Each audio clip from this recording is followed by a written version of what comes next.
안녕하십니까. 2021년 제2차 나이스 E 세미나에 참여해 주셔서 감사합니다. 저는 오늘 진행을 맡은 나이스 신용평가 김한울 연구원입니다. 오늘은 최근 나온 리포트인 인플레이션의 복귀와 장기금리 상승 가능성 3. 70년대의 교훈과 지금 시장이 페드에게 묻고 있는 것에 대해 손기정 실장과 이야기를 나누어 보도록 하겠습니다. 세미나가 진행되는 동안 질문이 있으신 경우 유튜브 로그인을 거친 후 실시간 채팅으로 문의하실 수 있으니 많은 참여 바랍니다. 기타 궁금하신 사항은 이메일로 송부된 문의처로 연락 주시기 바랍니다. 그럼 본격적으로 이야기를 나누어 보도록 하겠습니다. 안녕하십니까 실장님. 안녕하십니까. 나이스 신용평가 송기종입니다. 경기 회복과 물가 상승률이 높아질 것이라는 전망에 따라 미국의 시장 금리가 빠르게 상승했습니다. 하지만 1970년대면 지금부터 30년도 더 지난 과거인데요. 이 시기에 미국 1970년대 인플레이션에 대해 검토하는 것은 어떤 의미가 있을까요? 두 가지 점에서 의미가 있다고 생각합니다. 첫째는 지금 전개되고 있는 인플레이션 복귀에 관련된 논쟁을 이해하는 데 있어서 1970년대가 중요한 시기라는 것입니다. 현재 상황을 보면 한쪽에서는 돈이 너무 많이 풀린 상황에서 바이든 부양책이 인플레이션을 자극할 것이다. 원자재 슈퍼사이클이 온다는 주장을 하면서 인플레이션이 복귀하고 있기 때문에 이에 대비해야 한다고 주장하고 있습니다. 그리고 반대편에서는 30년 전 인플레이션 이야기로 시급한 경기 부양을 막아서는 안 된다. 경제 구조가 바뀌어서 인플레이션은 오지 않는다. 일본의 사례를 봐라는 주장을 하면서 인플레이션 우려는 과장되어 있다고 주장하고 있습니다. 이러한 주장들에 대해 실제 사례를 통해 검토할 수 있는 역사적 사례는 결국 1970년대 미국 인플레이션과 아베노믹스 기간 일본의 저인플레이션이라는 두 가지밖에 없습니다. 이러한 의미에서 왜 70년대가 인플레이션 시대가 되었는지를 이해하고 현재의 상황과 비교하는 것이 이번 인플레이션 논쟁을 이해하는 데 있어서 도움을 줄 것입니다. 두 번째는 페드의 신뢰성에 대한 의구심이 대두되고 있는 상황에서 페드가 고민할 수밖에 없는 지점들을 이해하는 데 도움이 될 것입니다. 1970년대는 페드가 인플레이션 통제에 실패하면서 비난을 받았던 일종의 흑역사라고 할 수 있습니다. 그리고 페드에 대한 신뢰가 무너졌을 때 어떤 상황이 전개되는지를 가장 잘 보여주고 있습니다. 그렇기 때문에 페드가 지금 어떤 고민들을 하고 있고 이것이 이번 주 FOMC 결정에 어떤 식으로 녹아 있을지를 이해하는 데 도움이 될 것입니다. 예, 알겠습니다. 그렇다면 1970년대 미국에서 인플레이션과 스태그플레이션이 발생한 원인은 무엇이었나요? 이 글에서는 1965년에서 1982년까지의 기간을 4시기로 나누어서 중요한 사건들의 전개 과정들을 설명하고 있습니다. 하지만 이 자리에서 각각의 내용들을 모두 설명하는 데는 시간이 모자랄 것 같기 때문에 세부적인 내용은 리포트를 참조하시기 바라면서 핵심적인 함의를 중심으로 설명드리도록 하겠습니다. 가장 먼저 말씀드리고 싶은 것은 1차와 2차 오일 쇼크 이전에 이미 인플레이션에 취약한 거시경제 환경이 조성되었다는 것입니다. 많은 분들이 70년대 인플레이션의 원인을 오일 쇼크에 의한 유가 상승이라고 생각하시는데요. 이 말이 틀린 것은 아니지만 1차 오일 쇼크 이전에 이미 물가 상승률이 높아진 상황에서 두 차례의 오일 쇼크가 발생하면서 경기 침체기에도 10%가 넘는 물가 상승률이 나타나는 스태그플레이션이 두 차례나 전개된 것입니다. 한 가지 예를 말씀드린다면 1차 오일 쇼크가 발생한 것이 1973년 10월이었는데요. 이전 시기 베트남전 확전의 영향과 특히 1972년 대선을 염두에 둔 무리한 경기 부양의 여파 때문에 1차 오일 쇼크 직전인 9월의 물가 상승률이 이미 7.4%였습니다. 여기에 오일 쇼크의 효과가 겹쳐지면서 12%까지 물가 상승률이 높아진 것입니다. 그렇다면 1차 오일 쇼크가 발생하기 이전에 이미 공급 측면의 충격에 취약한 인플레이션 환경이 만들어져 있었다는 의미인데요. 왜 그런 환경이 만들어졌습니까? 여러 가지 이유가 있겠지만 가장 중요한 것은 정치 환경입니다. 당시 정치나 경제 정책을 둘러싼 환경은 제 리포트에서 인용한 볼커 전 연준 의장의 회고록 문구에서 잘 드러나고 있는데요. 당시에는 높은 실업률이나 낮은 경제 성장률 문제를 해결하는 것이 훨씬 중요하다고 생각했기 때문에 인플레이션 문제를 해결하는 것은 정책 우선순위에 뒤로 밀릴 수밖에 없었습니다. 그래서 경제정책 방향을 선택하는 과정을 보면 정부와 페드 모두 경기 둔화나 실업률 상승에 민감하게 반응하는 반면 인플레이션에 대해서는 계속 우려를 하는 수준에 머물렀었습니다. 그리고 이러한 인식에 기반한 경제정책이 결국 인플레이션으로 이어진 것입니다. 이러한 정치 환경이 만들어낸 구체적인 사례가 있을까요? 가장 대표적인 사건은 브레튼 우즈 체제의 붕괴입니다. 이미 1960년대 후반부터 미국의 물가 상승률이 독일이나 일본보다 높은 수준을 유지했고, 동시에 미국의 실질 단기 금리는 낮은 수준을 유지하면서 달러와 평가 절하 압력과 금 보유고 유출이 지속되고 있었습니다.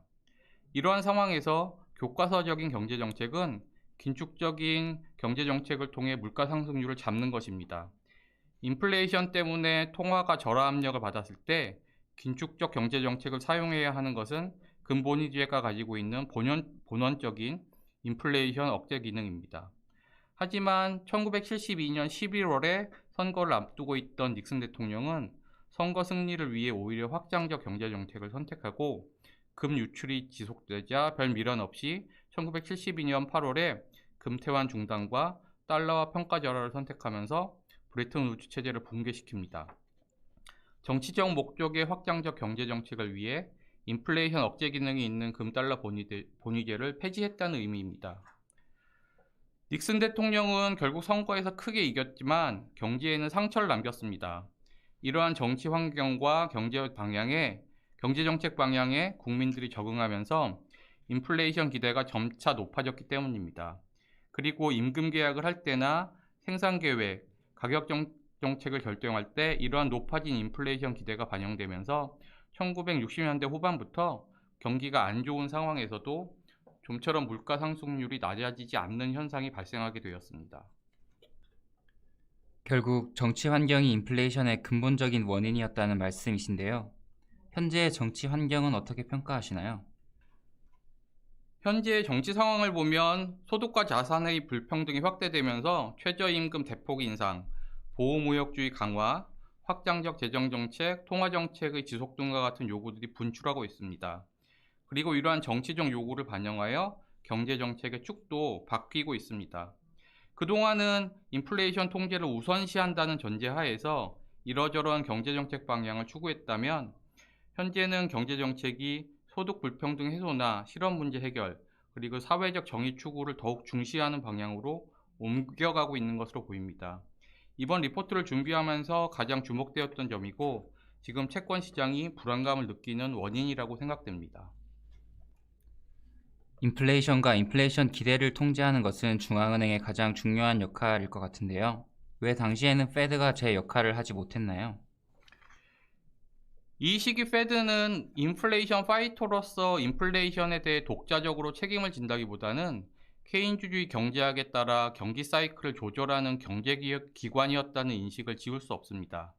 당시에는 물가 상승률과 실업률 간의 역의관계를 설명하는 필립스 커브에 따라서 경제정책 당국이 적절한 실업률과 적절한 물가 상승률을 선택할 수 있다는 생각을 했었고, 페드는 이러한 선택을 실행하는 기관이었습니다.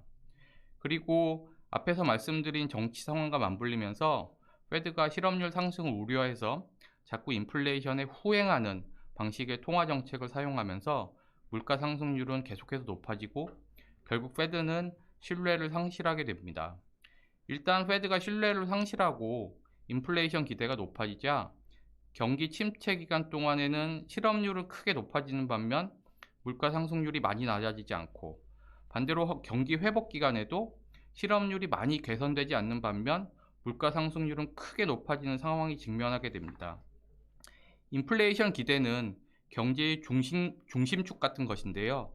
이 중심축이 흔들리면서 통제되지 않자 경제정책이 경제 상황을 조절하는 능력도 사라지게 되었다는 것을 의미합니다. 1979년 볼커 페드 의장이 취임한 이후 결국 이러한 상황이 반전되는데요. 인플레이션이 결국 통제된 배경은 무엇이었나요? 이 시기에 대한 반성을 바탕으로 경제를 운영하는 것이 이러저런 버튼을 눌러서 조정하는 것과는 다르다는 점을 인식하게 되었다는 점이 중요합니다. 재정 정책이나 통화 정책이 잘 작동하기 위해서는 인플레이션 기대가 잘 통제되어야 한다는 것을 깨달았다는 것을 의미합니다. 그리고 안정적인 인플레이션을 유지하는 것이 기술 개발과 투자 활동을 촉진하기 때문에 경제 성장에 더욱 바람직하다는 경제 철학이 힘을 얻게 되었습니다. 이와 더불어 한번 높아진 인플레이션 기대를 다시 통제하는 데에는 많은 경제적 비용이 들기 때문에 인플레이션이 발생하기 전에 선제적으로 이를 통제해야 한다는 것도 이 시기의 중요한 교훈입니다. 결국 볼커 의장의 통화 긴축이 성공하면서 인플레이션과 스태그플레이션의 시대는 막을 내리게 되는데요. 이 성공도 결국 첫째, 1981년에서 1982년 경기가 크게 침체된 상황에서도 중앙은행이 긴축을 지속하고, 둘째, 이러한 긴축이 레이건 정부의 지지를 받는다는 것이 국민들에게 인식되면서 결국 인플레이션 기대가 통제되는 것이 가능했습니다. 페드가 제 역할을 하고 인플레이션 억제에 대한 정치적 지지가 확인된 것이 핵심이었다는 의미입니다. 하지만 이러한 경제 운영 철학도 결국은 정치 환경의 영향을 받을 수밖에 없기 때문에 최근 페드의 통화 정책이나 커뮤니케이션 방식을 보면 페드가 다시 경기 사이클을 조절하는 기관이 되지 않았나 하는 생각이 듭니다. 이 또한 지금 채권 시장이 불안감을 느끼는 원인이라고 생각됩니다. 하지만 최근에는 조금 다른 시각에서 1970년대와 같은 인플레이션이 재현될 우려가 과장되어 있다는 시각도 있습니다. 그리고 파월 의장이나 옐런 재무부 장관도 백신 보급 이후 경기가 회복되고 내년에는 완전 고용 상태가 달성되겠지만 여전히 물가 상승률이 크게 높아질 가능성은 없다고 이야기하는데요. 그 배경은 무엇인가요? 1970년대 인플레이션의 전개를 보면 1965년 이후 물가 상승률이 점차 높아지면서 결국 인플레이션 기대를 자극하게 되고, 이후 공급 측면의 쇼크가 발생하고, 마지막으로 임금과 상품 가격이 이에 반응하면서 연쇄적으로 높아졌습니다. 하지만 현재의 상황에서는 임금과 상품 가격이 상호 반응하면서 모멘텀을 가지고 높아지는 상황이 전개될 수 없다는 것이 핵심적인 주장입니다. 다양한 근거들이 제시되고 있지만 가장 주목되는 것을 보면 우선 노동자의 협상력이 과거와 비교할 때 매우 낮아졌다는 것입니다. 1970년대 미국에서는 노조의 영향력도 강했고 기업들의 해외 생산 비중도 낮아서 노동자들의 임금 상승 요구를 들어주어야 했습니다. 그리고 이를 가격에 전가하면서 인플레이션이 발생하고 다시 이것이 임금 상승으로 이어졌다는 것이죠. 하지만 현재는 미국에서 노조의 영향력이 약해져 있고 기업들도 미국의 임금이 상승할 경우 해외 생산을 통해 외국의 노동력을 사용할 수 있기 때문에 물가 상승률이 일시적으로 높아졌더라도 이것이 다시 임금 상승과 상품 가격 상승으로 이어지는 메커니즘이 깨졌다는 주장입니다. 그리고 두 번째 근거는 거의 비슷한 논리로 상품 시장이 개방되어 있고 경쟁이 치열하기 때문에 설사 임금이 상승해도 미국 생산자들이 이것을 상품 가격에 전가할 수 없다는 것입니다. 1970년대에는 독과점 시장에서 기업들이 어느 정도 임금 상승을 가격에 전가할 수 있었지만 현재는 인터넷 상거래가 활성화되어 있고 무역 장벽이 낮기 때문에 국내 다른 생산자 혹은 수입품과의 경쟁이 심해져서 가격 인상이 어렵다는 주장입니다. 이러한 논리가 소위 필립스 커브가 평평해졌다는 것인데요. 경기가 회복되어 실업률이 낮아져도 인플레이션 압력이 크지 않을 거라는 것을 의미합니다. 그리고 실제로 1980년대 중반 이후에 이렇다 할 만한 인플레이션이 발생하지 않았기 때문에 일각에서는 경제 구조가 바뀐 상황에서 30년도 더 지난 일들을 근거로 많은 사람들이 실업에 빠져 고통받고 있는 상황을 정당화한다는 이야기도 나오고 있는 상황입니다. 페드도 이러한 시각을 가지고 있기 때문에 완화적 통화 정책을 지속하겠다는 것인가요? 현재 페드는 적어도 경험적으로는 필립스 커브가 평평해졌다는 인식을 가지고 있습니다. 2019년 7월 의회에서 파월 의장도 인플레이션을 자극하지 않으면서 훨씬 낮은 실업률을 유지할 수 있다고 말한 바 있습니다. 그리고 현재에도 이러한 시각을 유지하고 있는 것으로 보입니다. 예, 결국 이러한 주장은 경기 회복에 따라 유가 상승이나 원자재 가격이 상승하고 실업률이 낮아져도 결국 인플레이션은 일시적일 것이라는 함의를 가지고 있겠네요. 그렇다면 마지막으로 향후 인플레이션 복귀와 장기 금리 상승에 대해서는 어떻게 생각하시나요? 우선 인플레이션 우려나 장기금리 상승 추세는 이제 시작이라고 생각합니다. 바이든 부양안이 크게 훼손되지 않은 채 생각보다 빨리 의회를 통과한 것이 계기가 되면서 전망을 반영하면서 시중금리가 빠르게 상승했지만 미국 10년 만기 국채 수익률 기준으로 볼 때 1.5에서 1.6%에 불과하기 때문에 높은 수준이라고 할 수는 없습니다.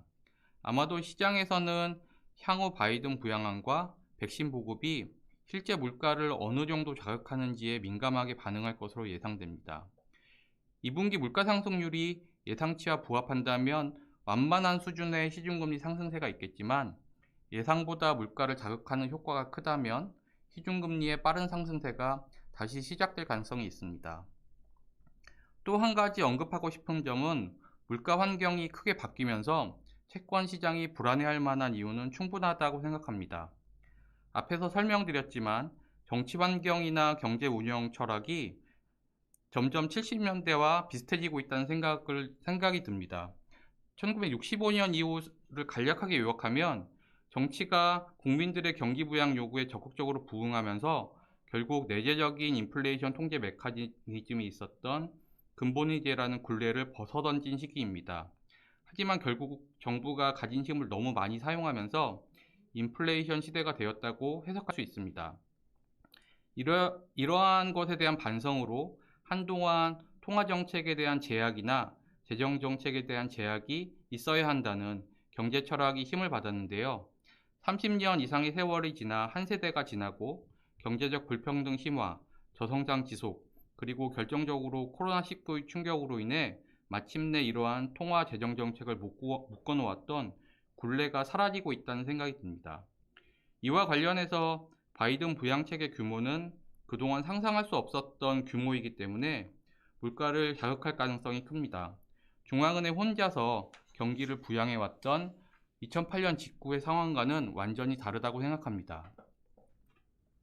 최근 유가와 원자재 가격이 크게 상승하면서 원자재 슈퍼사이클 이야기도 나오고 있던데 어떻게 생각하시나요?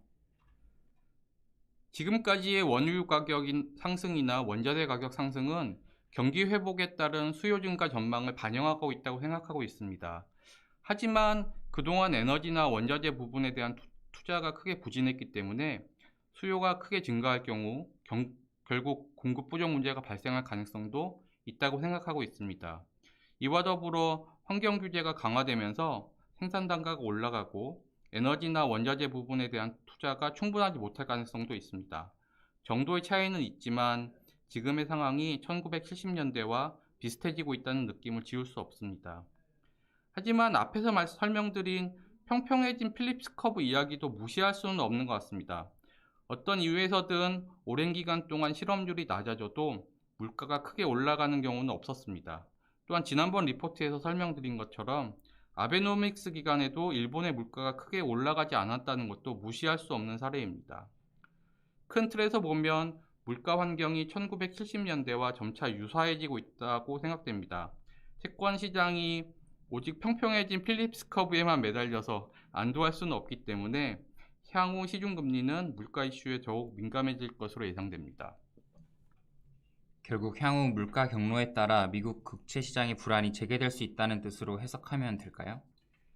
예, 그렇습니다. 그리고 좀 더 시각을 넓혀보면 코로나19 이후의 새로운 세상에서 인플레이션과 관련된 모습을 짐작할 수 있는 바로미터가 올해 중순 이후의 물가 상승률이라고 생각됩니다. 2008년 이후 시중 유동성이 넘쳐나는 상황은 이미 익숙한데요. 과연 이 유동성이 바이든의 경기 부양책을 계기로 인플레이션으로 이어질지, 아니면 그동안과 마찬가지로 유동성은 풍부하지만 인플레이션은 나타나지 않을지가 관건입니다. 그럼 다음으로 Q&A 시간을 통해 좀 더 이야기해 보도록 하겠습니다. 먼저 사전 접수된 질문을 보겠습니다. 페드가 완화적 통화 정책이 지속할 것이라고 말하는 상황에서도 시중금리가 빠르게 상승하는 배경은 무엇입니까? 페드를 신뢰하지 않는다는 것인가요? 아마도 페드는 채권 시장이 인플레이션 전망에 대해 생각보다 빠르고 민감하게 반응하면서 다소 놀란 것으로 보입니다. 현재 페드의 과제는 지난번 리포트에서 말씀드린 골디락스 시나리오를 어떻게 잘 만들어낼 것인가로 요약할 수 있습니다. 한편으로는 바이든 부양책에 사용될 재원을 원활하게 조달하기 위해서 장기금리를 안정적으로 관리해야 하고, 또 다른 한편으로는 경제 상황이 원활하게 회복되는 것을 돕기 위해서 완화적 통화 정책을 당분간은 지속해야 합니다. 이와 동시에 한편으로는 경기 회복의 영향으로, 그리고 다른 한편으로는 GDP 대비 정부 부채 비율을 관리하기 위해 어느 정도의 물가 상승은 필요하지만 그것이 너무 높아서 장기 금리를 자극하지는 않아야 합니다. 상당히 어려운 과제라고 생각되는데요. 채권 시장이 인플레이션 복귀가 없다는 페드의 말을 믿어주었다면 페드 입장에서는 문제를 조금 쉽게 풀 수도 있었을 것 같습니다. 하지만 이미 채권 시장은 이러한 페드의 상황을 알고 있기 때문에 페드의 정책 공간이 넓지 않다고 생각하면서 인플레이션에 빠르고 민감하게 반응하고 있습니다. 진짜 인플레이션이 왔을 때 어떻게 할지 불확실하다는 것이죠.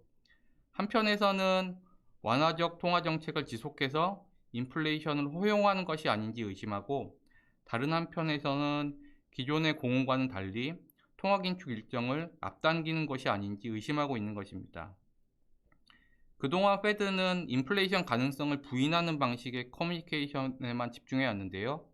당장 인플레이션 우려가 시장에서 제기되고 있는 상태에서 이를 고집하는 것은 선제적인 통화정책 기조에서 벗어나 1970년대와 같이 커브의 뒤에 서겠다는 것이기 때문에 채권 시장의 의구심이 더할 수밖에 없습니다. 그렇기 때문에 앞으로 시간이 지나면서 물가 상승률이 생각보다 높아지고 다시 장기금리가 가파르게 상승하는 상황이 오면 이를 어느 정도 통제하면서도 동시에 인플레이션 기대를 자극하지 않도록 해야 한다는 양립하기 쉽지 않은 목표 사이에서 고민할 수밖에 없습니다.